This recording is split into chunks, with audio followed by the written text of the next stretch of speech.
ഒരിക്കലും മനുഷ്യ സമൂഹം കണ്ടിട്ടില്ലാത്ത നിലകളിൽ രോഗങ്ങളും പ്രശ്നങ്ങളും നമ്മുടെ സമൂഹത്തിൽ വർദ്ധിച്ചു വന്നുകൊണ്ടിരിക്കുന്നു.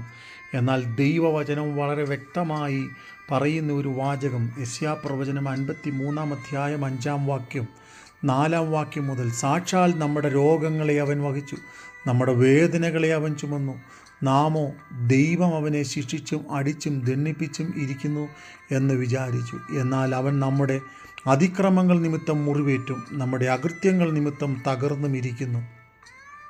നമ്മുടെ സമാധാനത്തിനായിട്ടുള്ള ശിക്ഷ അവൻ്റെ മേലായി, അവൻ്റെ അടിപ്പിണരുകളാൽ നമുക്ക് സൗഖ്യം വന്നുമിരിക്കുന്നു. അതെ, ക്രിസ്തുവിൽ വിശ്വസിക്കുന്ന സകല ഭക്തന്മാർക്കും ദൈവം സൗഖ്യം വാഗ്ദാനം ചെയ്തിരിക്കുക.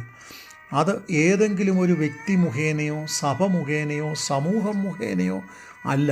പിന്നെയോ കർത്താവിൽ വിശ്വസിക്കുന്ന ഏതൊരു ഭക്തനും ദൈവവചനം ജീവിതത്തിൽ പ്രാവർത്തികമാക്കി അത് വിശ്വസിച്ചുകൊണ്ട് ജീവിതത്തിൽ ദൈവവചനത്തെ അനുസരിച്ച് മുൻപോട്ട് പോയാൽ അവൻ്റെ അടിപ്പിണരുകളാലുള്ള സൗഖ്യം നമ്മുടെ ജീവിതത്തിൽ വന്നുകൊണ്ടേയിരിക്കും.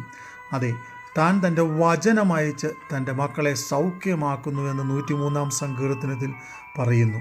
എന്നാൽ നമ്മളിൽ പലരും രോഗികളും ബലഹീനരും കഷ്ടമനുഭവിക്കുന്നവരും ആകുമ്പോൾ അങ്ങനെയുള്ള കഷ്ടതകളുടെ നടുവിൽ ദൈവവചനം പുറപ്പാട് പുസ്തകത്തിൽ ഇപ്രകാരം ഒരു വാക്യം പറയുന്നതായി നമുക്ക് കാണുവാൻ കഴിയും. അതെ, ഞാൻ നിങ്ങളെ സൗഖ്യമാക്കുന്ന യഹോവയാണ്. അതെ, സൗഖ്യമാക്കുന്ന യഹോവ, വിടുതൽ നൽകിത്തരുന്ന യഹോവ, രോഗസൗഖ്യം പകരുന്ന യഹോവ. അങ്ങനെ സൗഖ്യമാക്കുന്ന യഹോവയുടെ സാന്നിധ്യവും ശക്തിയും വിശ്വാസത്താൽ ഓരോ ദിവസവും ജീവിതത്തിൽ ആർജിച്ചുകൊണ്ട് അല്ലെങ്കിൽ നേടിക്കൊണ്ട് നാം ഓരോ ദിവസവും നമ്മുടെ സ്റ്റെപ്പുകളെ മുൻപോട്ട് നയിക്കുവാൻ നാം തയ്യാറാകുമെങ്കിൽ, അതെ, ഇന്ന് നാം അനുഭവിക്കുന്ന സകല പ്രശ്നങ്ങളുടെ മേലും രോഗങ്ങളുടെ മേലും കഷ്ടങ്ങളുടെ മേലും ദൈവത്തിന് ഒരു വിടുതലിൻ്റെ പദ്ധതിയുണ്ട്. അതുകൊണ്ട് ക്രിസ്തുവിൽ വിശ്വസിക്കുന്നവരായി, രോഗസൗഖ്യത്തിനായി വിശ്വാസത്തോടെ പ്രാർത്ഥിക്കുന്നവരായി ദൈവവചനത്തിൻ്റെ മുമ്പിൽ നമ്മെ തന്നെ ഏൽപ്പിച്ചു കൊടുക്കാം.